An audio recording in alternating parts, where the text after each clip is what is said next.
ನನಗೆ ಈಗ ಇರುವಂಥ ಕ್ಯೂರಿಯಾಸಿಟಿ ಏನಪ್ಪ ಅಂತಂದರೆ, ಸರಿ ನಾನು ಬಿಸ್ನೆಸ್ ಶುರು ಮಾಡ್ತೀನಿ, ಸೊ ಚೆನ್ನಾಗಿ ರೆಡಿ ಮಾಡ್ಕೋತೀನಿ, ಸೊ ಕಮರ್ಷಿಯಲಿ ಮಾಡಬೇಕು ಅನ್ನೋದು ಏಮ್ ಇರುತ್ತೆ. ಅದಾದಮೇಲೆ ಬ್ರ್ಯಾಂಡ್ ಕೂಡ ಕ್ರಿಯೇಟ್ ಮಾಡ್ಕೊಡ್ತೀನಿ, ಪ್ಯಾಕಿಂಗ್ ಚೆನ್ನಾಗಿರುತ್ತೆ. ಆದರೂ ಕೂಡ ಕೆಲವೊಂದಷ್ಟು ಜನರದ್ದು ಸೇಲ್ ಆಗಲ್ಲ. ಅದಕ್ಕೆ ಮೇನ್ ರೀಸನ್ ಏನು? ಎನಿ ಪ್ರಾಡಕ್ಟ್ ನೀವು ಎಷ್ಟೇ ಚೆನ್ನಾಗಿ ಮಾಡಿ ಅದನ್ನು ನೀವು ಮಾರ್ಕೆಟಲ್ಲಿ ಹೆಂಗೆ ಪ್ಲೇಸ್ ಮಾಡ್ತೀರ ಅನ್ನೋದು ತುಂಬ ಇಂಪಾರ್ಟೆಂಟು. ಬಟ್ ಹೆಂಗೆ ಪ್ಲೇಸ್ ಮಾಡೋದು ಅನ್ನೋದು ಹೇಳ್ಕೊಡಿ ಸರ್. Events is the best platform to sell your product, test your product. ಯಾವುದೇ ಮೇಳಕ್ಕೆ ಹೋದ್ವಿ ಅಂತಂದ್ರೂ ಕೂಡ, ಸೊ ನಾವು ಸುಮ್ಮನೆ ಅಂಗಡಿಲಿ ನಿಂತ್ಬಿಟ್ವಿ ಅಂತಂದರೆ ಜನ ಬರಲ್ಲ. ಸೊ ಹೆಂಗೆ ಅಟ್ರಾಕ್ಟ್ ಮಾಡ್ಬೇಕು ಜನರನ್ನ? ಟೇಸ್ಟ್ ಕೊಡ್ಬೇಕು ನೀವು. ಫಸ್ಟ್ ಏನಂದರೆ ಸ್ಯಾಂಪ್ಲಿಂಗ್ ಮಾಡ್ಬೇಕು ನೀವು. ಆಮೇಲೆ ನಿಮ್ಮ ಬ್ಯಾನರ್ ಚೆನ್ನಾಗಿರ್ಬೇಕು. ಆಮೇಲೆ ಏನಾದರೂ ಒಂದು ನಿಮ್ಮ ಕಡೆ ಟರ್ನ್ ಆಗೋದಕ್ಕೆ ಏನಾದರೂ ಒಂದು ಅಟ್ರಾಕ್ಟಿವ್ ಆಗಿ ಏನಾದರೂ ಇಡಬೇಕು. ಆ ಲೋಟಕ್ಕೆ ಬ್ರ್ಯಾಂಡಲ್ಲಿ ಒಂದು ಇಮೇಜ್ ಇದೆ.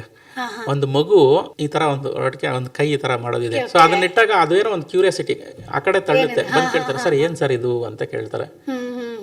ನಾವು ಒಂದು ಮಿನಿಟಲ್ಲಿ ನಾನು ಎಕ್ಸ್ಪ್ಲೈನ್ ಮಾಡೋಷ್ಟರಲ್ಲಿ ನನ್ನ ಪಕ್ಕದಲ್ಲಿ ಅಂದರೆ ನನ್ನ ಪ್ರಮೋಟರ್ಸ್ ಇರ್ತಾರಲ್ಲ ಅವ್ರಿಗೆ ಟೇಸ್ಟ್ ಮಾಡಿಬಿಟ್ಟಿರ್ತಾರೆ.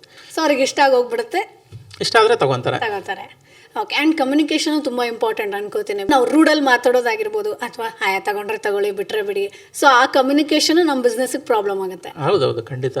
ನಾವೆಷ್ಟು ಪೇಷನ್ಸಾಗಿ ಮಾತಾಡ್ತೀವಿ, ಎಷ್ಟು ಕೂಲಾಗಿ ಮಾತಾಡ್ತೀವಿ. ಈಗ ನಿಮಗೆ 100 ಜನ ಬಂದು ಟೇಸ್ಟ್ ಮಾಡೋದು ಅಂದರೆ ಅದ್ರಲ್ಲಿ ತೊಗೊಳೋದು ಒಬ್ರಿದ್ದು ಇಬ್ಬರು ಅಷ್ಟೇ. ಬಟ್ ಅವ್ರು ಡೆಫಿನೆಟ್ಲಿ ಟೇಸ್ಟ್ ಮಾಡ್ಬಿಟ್ಟು ಹೋಗಿರ್ತಾರೆ. ನೀವು ರೂಡಾಗಿ ಮಾತಾಡೋದು, ಅವ್ನು ತೊಗೊಂಡಿಲ್ಲ ಬಿಡು ಅಂತ ಇದು ಮಾಡಿದಾಗ ಅವ್ನು ಮುಂದೆ ಹೋಗ್ಬಿಟ್ಟು ವಾಪಸ್ ಬರೋ ಚಾನ್ಸಸ್ ಇರುತ್ತೆ. Boss Vala, B the boss.